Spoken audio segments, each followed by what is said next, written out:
ব্যক্তির কথা চিন্তা করে আমার নামের সম্মানার্থে সে যা ছিল ঘরে সব দিয়ে দিয়েছে, সব দিয়ে দিয়েছে, নিজের জন্য কিছু রাখে নাই। আমার সেই ক্ষুধার্ত বান্দা যে আমার নামটা দিয়ে তার কাছে চেয়েছিল, যখন সে তার ক্ষুধা নিবারণের জিনিসগুলা পেয়েছে, অন্তর তার শান্তি হয়েছে, খুশি হয়েছে, সাথে সাথে সেই ভিক্ষুক অসহায় বান্দাটা আমি রবের কাছে হাত তুলে বলেছিল, আল্লাহ যে আজকে আমার ক্ষুধা নিবারণ করেছে, আল্লাহ তুমি তাকে কখনো ক্ষুধার্ত থাকতে দিও না, ক্ষুধার্ত থাকতে দিও না, ক্ষুধার কষ্ট যেন সে সহ্য করতে না হয়।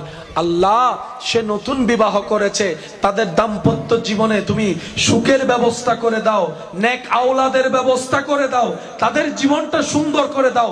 রব বলে আমার ওই গরিব অসহায় বান্দার দোয়াটা আমি রবের এমন পছন্দ হয়েছে, তার সেই দান করার কাজটা আমার এমন আনন্দিত হয়েছি, এমন আমি রব পছন্দ করেছি, আমি আল্লাহ তার হায়াতের মতো বরকত দিয়ে দিয়েছি।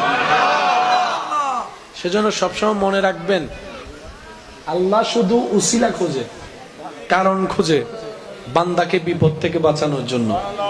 রাসূল পাক সাল্লাল্লাহু আলাইহি ওয়াসাল্লাম বলে, আস-সাদাকাতু তারাদ্দুল বালা। উম্মত বেশি বেশি সদকা দাও, সদকা বলা মুসিবত কাটে।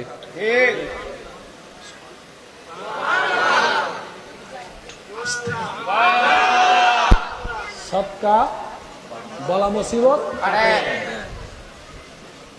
অনেক সময় দেখবেন একটুর জন্য মানুষ বেঁচে যায়, কোনো না কোনো সময় হয়তো কাউকে একটা দান করেছিলেন। দান মানে সব সময় টাকা নয়, সুন্দর ব্যবহার এটাও একটা দানের অংশ। হাসি মুখে কথা বলা এটাও দানের অংশ। কারো কষ্ট লাঘব করা, কমিয়ে দেওয়ার চেষ্টা করা এটাও দানের অংশ। শত্রুকে ভালোবাসা এটাও দানের অংশ। বদনামকারীর প্রশংসা করা এটাও দানের অংশ। এতিমের পাশে দাঁড়ানো এটাও দানের অংশ। ক্ষুধার্তকে খাওয়ানো, তৃষ্ণার্তকে পানি দেওয়া এটাও দানের অংশ। রাস্তা যার নাই রাস্তা দেওয়া এটাও দানের অংশ।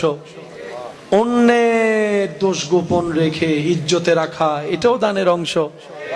মানুষের অন্তরকে খুশি করা এটাও দানের অংশ।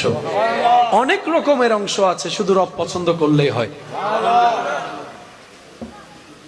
আপনার অল্প দান আল্লাহ তাআলা আপনার জীবনের জন্য বাহার নিয়ে আসেন।